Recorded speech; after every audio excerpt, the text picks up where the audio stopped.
سلطان کی نظروں کے سامنے ایک ایسا قلعہ آیا جسے دیکھ کر کسی کی بھی ہمت ٹوٹ سکتی تھی۔ نہایت بلند فصیل، گہری اور کشادہ خندق۔ اجمیر اور کالنچر کے راجاؤں نے اپنی فوجیں جمع کی اور سب آنندپال کی قیادت میں دریائے سندھ کی طرف بڑھنے لگے۔ پنجاب کی سرزمین پر تاریخ کی سب سے بڑی ہندو فوج جمع ہو گئی۔ مجھے خواب میں فتح کی بشارت دے دی گئی ہے۔ یہ سنتے ہی فوج میں ایک نئی روح پھونک دی گئی۔ سلطان نے خود بڑے حملے کی قیادت کی۔ سپاہیوں کے نعروں سے فضا گونج اٹھی۔ جب سلطان نے غزنی سے تھانیسر کا ارادہ کیا تو سلطان کے باج گزار آنندپال نے سلطان کو اپنے علاقے سے گزرنے کی نہ صرف اجازت دی بلکہ رسد کا سامان بھی فراہم کیا۔ سلطان محمود کو ایک بڑی دولت کے بدلے ان تاریخی بتوں کو سلامت چھوڑ دینے کی پیشکش کی گئی، لیکن سلطان محمود نے یہ کہہ کر پیشکش ٹھکرا دی، میں تاریخ کے اوراق پر بت فروش نہیں، بت شکن کے نام سے لکھا جانا پسند کرتا ہوں۔ جب یہ خبر پھیلی کہ محمود غزنوی آ رہا ہے تو گجرات کے سیاسی افق پر خوف کی سیاہی پھیل گئی۔ راستے کی مزاحمتوں اور مختلف چھوٹے بڑے قلعوں کو زیر کرتا ہوا 6 جنوری 1026 کو محمود غزنوی سومنات کے ساحلی قلعے تک پہنچ گیا اور محاصرہ قائم کر لیا گیا۔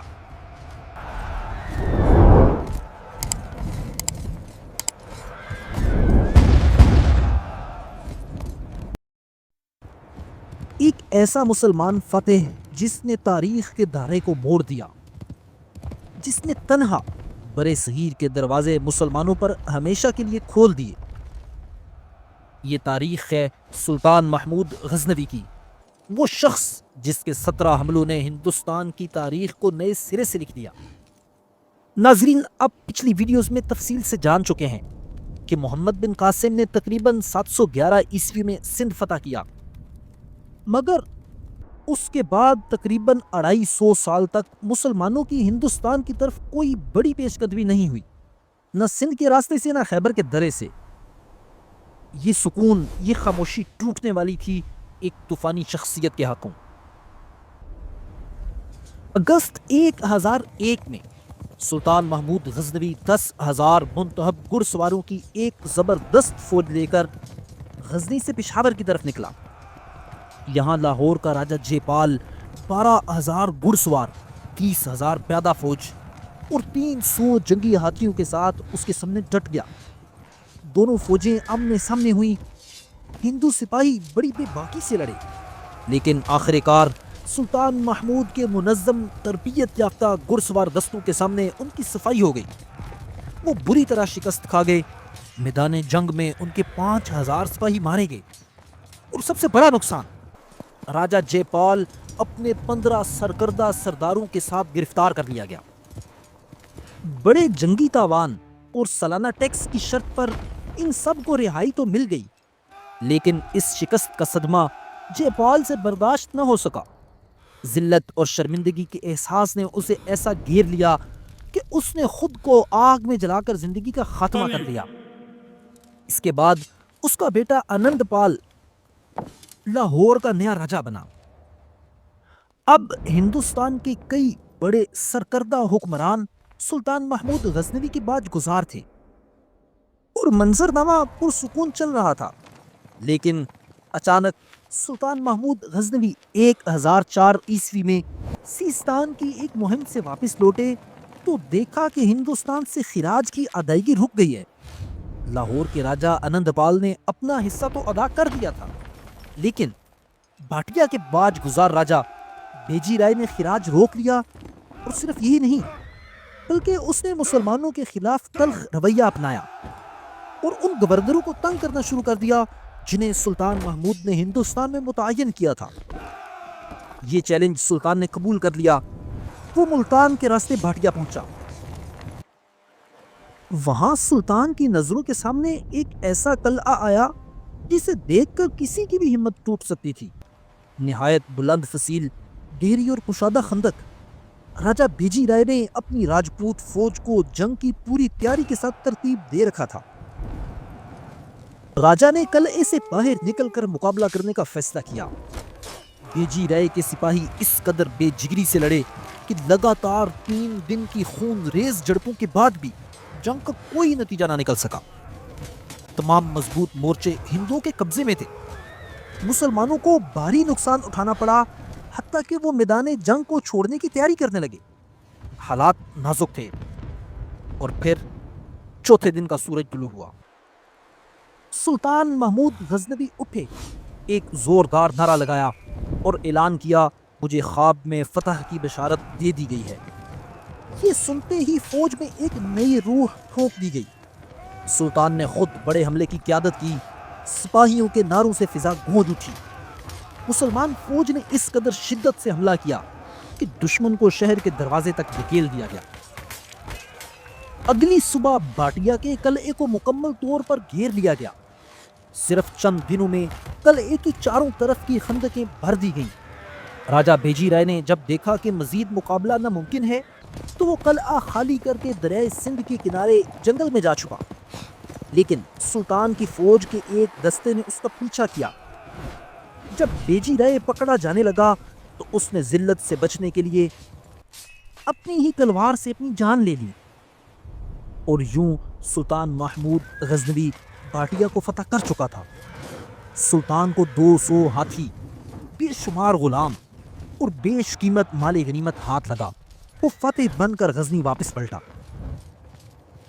سلطان کو واپس پہنچے زیادہ دیر نہیں گزری تھی کہ ہندوستان میں ایک بار پھر بغاوت پھوٹ پڑی۔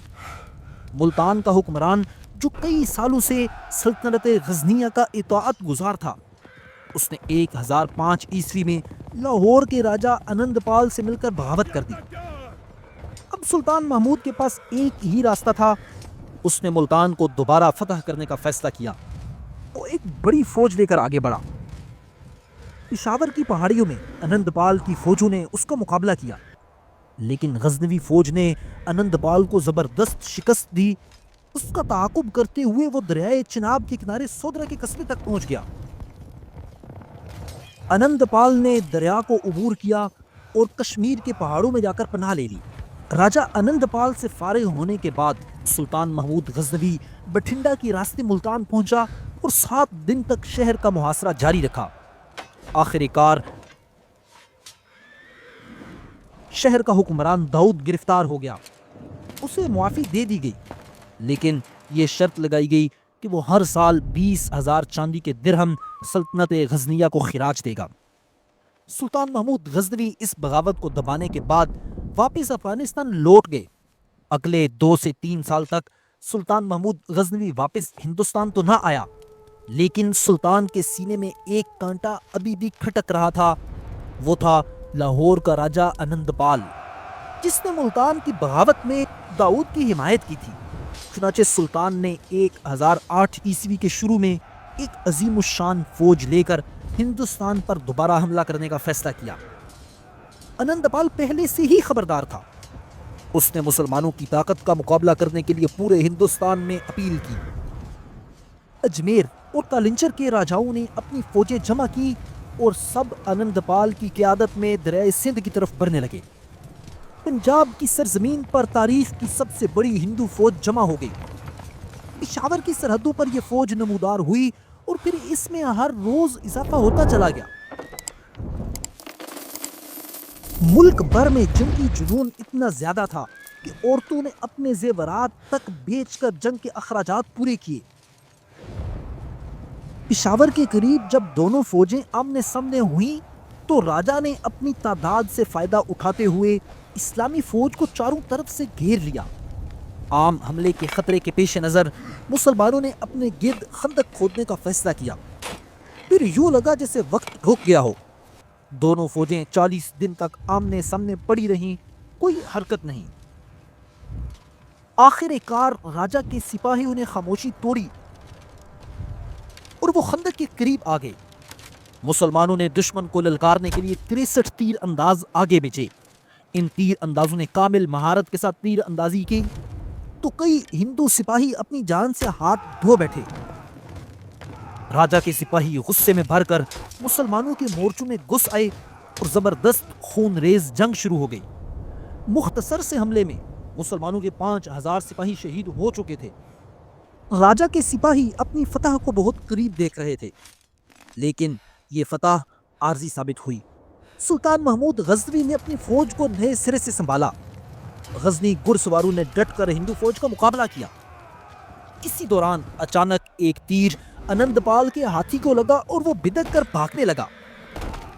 اس کو دیکھ کر لشکر میں یہ خبر دوڑ گئی کہ انند پال بھاگ گیا ہے۔ بس کیا تھا، اس کے بعد غزنی گھڑ سواروں کے جوش و خروش میں اضافہ ہوتا چلا گیا اور ہندو راجے میدان چھوڑتے گئے۔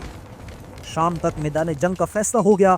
اس کے فوراً بعد سلطان نے آگے بڑھ کر بھیم کے مشہور قلعے کا محاصرہ کر کے اسے بھی فتح کر لیا اور فتح یاب ہو کر غزنی واپس لوٹا۔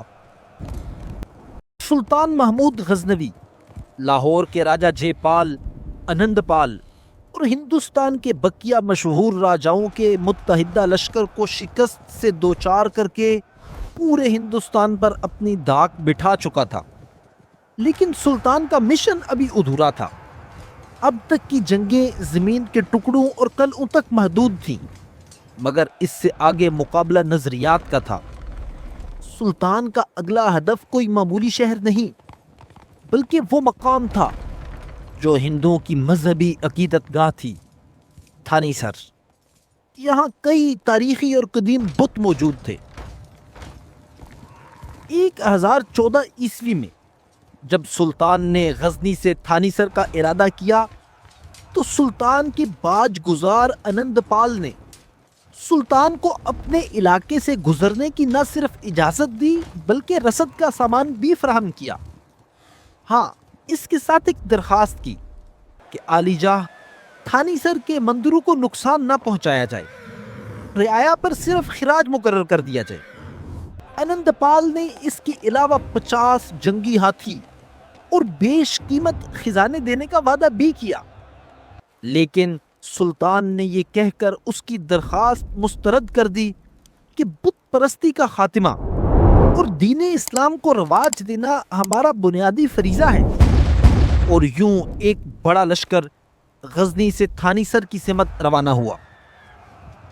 اس وقت تھانی سر اور اس کے گرد و نواح پر دہلی کے راجپوت خاندان کا اثر تھا۔ جب دہلی کے راجہ کو خبر ملی کہ محمود ایک عظیم لشکر کے ساتھ تھانی سر کی طرف آ رہا ہے تو اس نے پڑوسی ہندو راجاؤں کو خبردار کیا۔ خطوط میں لکھا گیا، اگر اس طوفان کو نہ روکا گیا تو محمود ہر چیز کو ملیا میٹ کر دے گا۔ مگر تاریخ کی تلخ حقیقت یہ ہے کہ راجہ کی اپیل کے باوجود کوئی مؤثر متحدہ فوج تیار نہ ہو سکی اور تھانی سر مقامی راجپوتوں اور دہلی کے راجہ کے رحم و کرم پر رہ گیا۔ تھانی سر کے نیچے ایک صاف پانی کی ندی بہہ رہی تھی، تہ میں پتھر، کناروں پر نوکدار چٹانیں، جیسے خود فطرت نے یہاں جنگ کا میدان تراشا ہو۔ اور اسی ندی کے قریب ایک پہاڑی درے کے پاس ہندو لشکر نے مورچہ لگایا، آگے ہاتھی، پیچھے پیادہ اور سوار بڑی تعداد میں۔ وہ محمود کو اس کی غفلت اور دھوکے کے ساتھ شکست دینا چاہتے تھے، لیکن یہاں محمود نے وہ جنگی چال چلی جس نے میدان جنگ کا رخ موڑ دیا۔ اس نے اپنی فوج کو ندی کے 2 الگ الگ کم گہرے مقامات سے گزارا اور یک بارگی ہندو لشکر پر دونوں طرف سے ٹوٹ پڑا۔ جنگ صبح سے شام تک جاری رہی اور آخر کار ہندو لشکر کے پاؤں اکھڑ گئے۔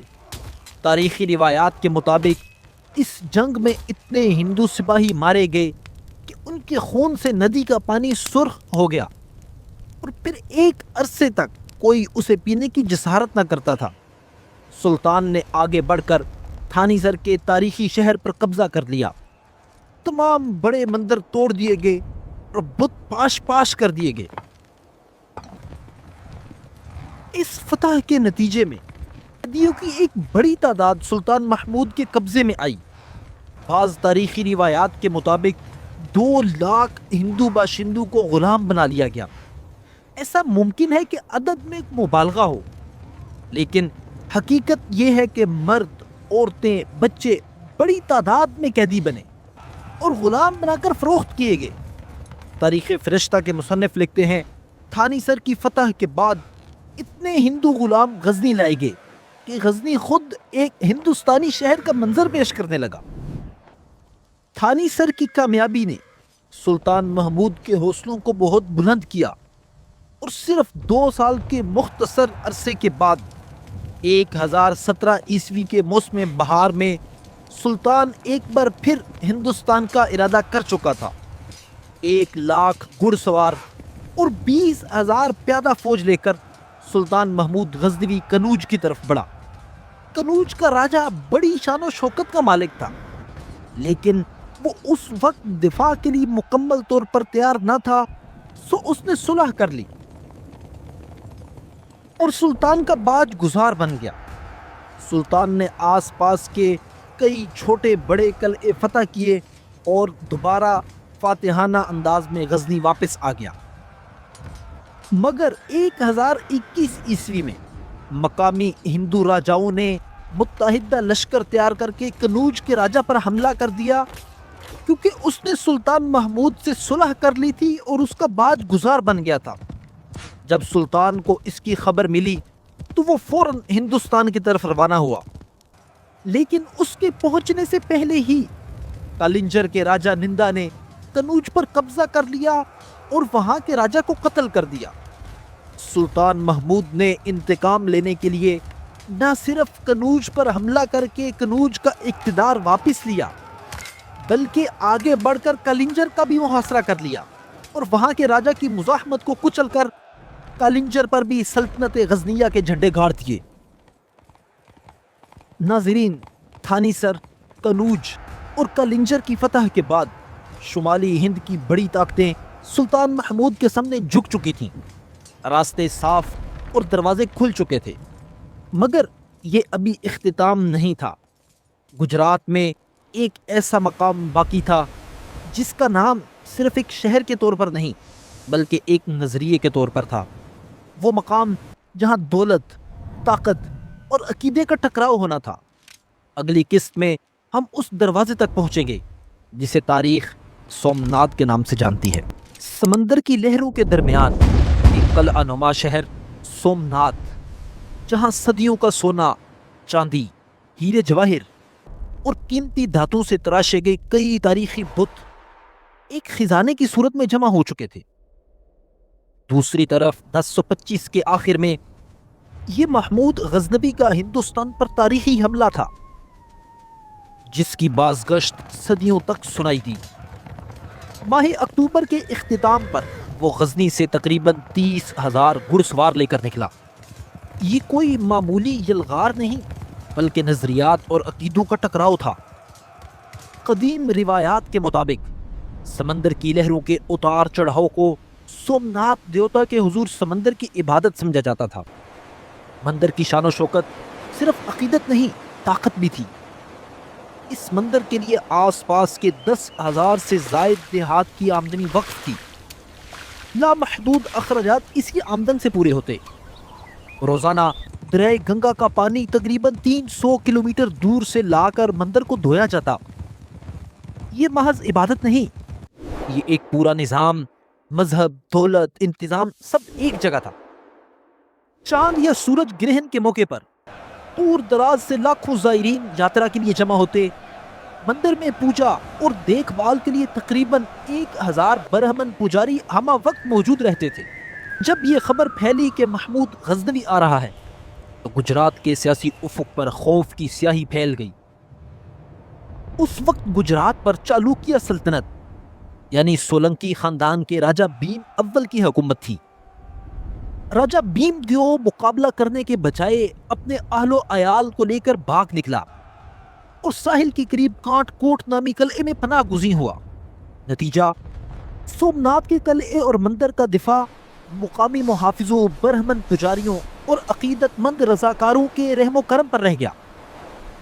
دوسری طرف محمود کے سفر میں ہر جگہ خاموشی نہیں تھی۔ منڈیرا کے مقام پر تقریباً 20,000 ہندو جاٹ جنگجو جمع ہوئے۔ انہوں نے راستہ روکنے کی کوشش کی، مگر سلطان کی فوج نے انہیں شکست دے کر منتشر کر دیا۔ اور سومنات پہنچنے سے پہلے محمود نے راستے کے قریبی چھوٹے قلعوں پر بھی چڑھائی کی، وہ قلعے جنہیں مقامی لوگ سومنات کے دربانی دیوتا کہتے تھے۔ راستے کی مزاحمتوں اور مختلف چھوٹے بڑے قلعوں کو زیر کرتا ہوا 6 جنوری 1026 کو محمود غزنوی سومنات کے ساحلی قلعے تک پہنچ گیا اور محاصرہ قائم کر لیا گیا۔ 7 جنوری 1026 سمندر کے شور کے ساتھ ایک اور شور اٹھتا ہے، نعرہ تکبیر کا۔ مسلمان فوجی سیڑھیاں لگا کر فصیل پر چڑھنے لگے اور اوپر ہزاروں ہندو فوجی تیروں اور دوسرے ہتھیاروں سے جم کر مزاحمت کرتے ہیں۔ لوہے کی جنکار، تیروں کی سنسناہٹ اور نیچے ریت میں گھوڑوں کی ٹاپوں سے اٹھتی دھول، یہ جنگ صبح سے شام تک کھینچی چلی جاتی ہے۔ تاریخ فرشتہ کے مصنف کے مطابق ایک مرحلے پر ہندو شاہی خاندان کے 2 شہزادے اپنی فوجی کمک لے کر کسی طرح قلعے میں داخل ہو گئے اور یوں لڑائی میں نیا زور پیدا ہو گیا۔ یہ وہ لمحہ تھا جہاں محاصرہ کسی بھی طرف ٹوٹ سکتا تھا۔ اسی نازک لمحے میں سلطان محمود خود گھوڑے سے اتر کر سجدے میں گر گیا اور اللہ سے فتح کی دعا کی، پھر اٹھ کر اپنے لشکر کے ساتھ ایک ولولہ انگیز خطاب کیا۔ پورے لشکر میں ایک نیا جذبہ پیدا ہو گیا، یک بار کی زور کا حملہ۔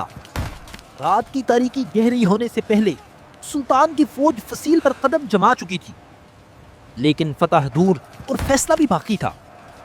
ہندو سپاہی پسپا ہو کر مندر کے اندر جمع ہوئے، بت کے سامنے گڑ گڑا کر دھنی رمائی اور پھر نئی قوت کے ساتھ ایک جوابی حملہ اتنا شدید تھا کہ مسلمانوں کو عارضی طور پر پسپا ہونا پڑا اور یوں پہلا دن بغیر کسی فیصلے کے ختم ہو گیا۔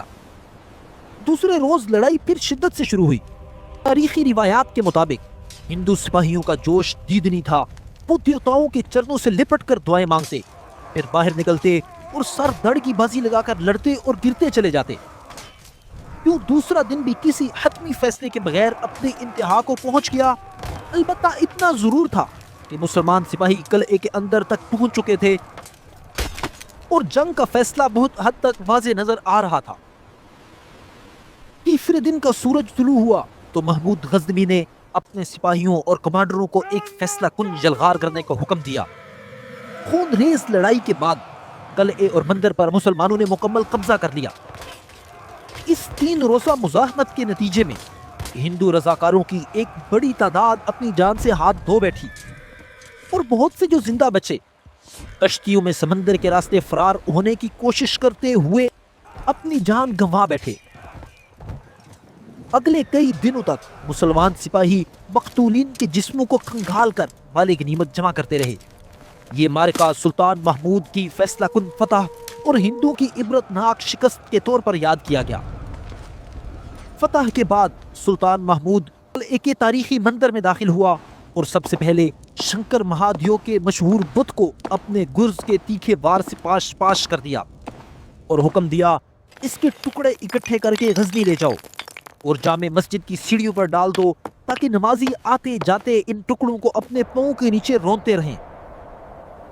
سلطان محمود کو ایک بڑی دولت کے بدلے ان تاریخی بتوں کو سلامت چھوڑ دینے کی پیشکش کی گئی، لیکن تاریخ فرشتہ کے مصنف کے مطابق سلطان محمود نے یہ کہہ کر پیشکش ٹھکرا دی، میں تاریخ کے اوراق پر بت فروش نہیں بت شکن کے نام سے لکھا جانا پسند کرتا ہوں۔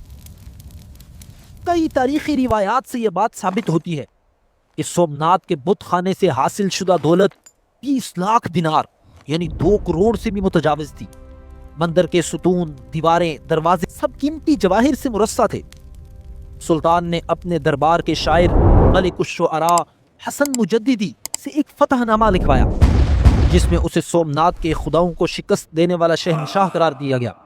سومنات کی فتح کی خبر برے صغیر میں سوگ اور غضب بن کر پھیلی اور عالم اسلام میں خوشی اور مسرت کی لہر بن گئی۔ فتح کے اعلان پر خلیفہ بغداد القادر باللہ نے سلطان محمود کو مبارکباد کا پیغام بھیجا اور شاہی خلعتوں سے نوازا۔ سلطان محمود نے ایک مضبوط سلطنت کی بنیاد رکھی تھی، مگر ہر سلطنت کو وقت کے امتحان سے گزرنا ہوتا ہے۔ غزنی سلطنت کمزور پڑی تو غور سے ایک ایسا سپہ سالار اٹھا جس نے تاریخ کا دھارا بدل دیا۔ اگلی ویڈیو میں دیکھیے غزنی سلطنت کا زوال اور شہاب الدین محمد غوری کا عروج۔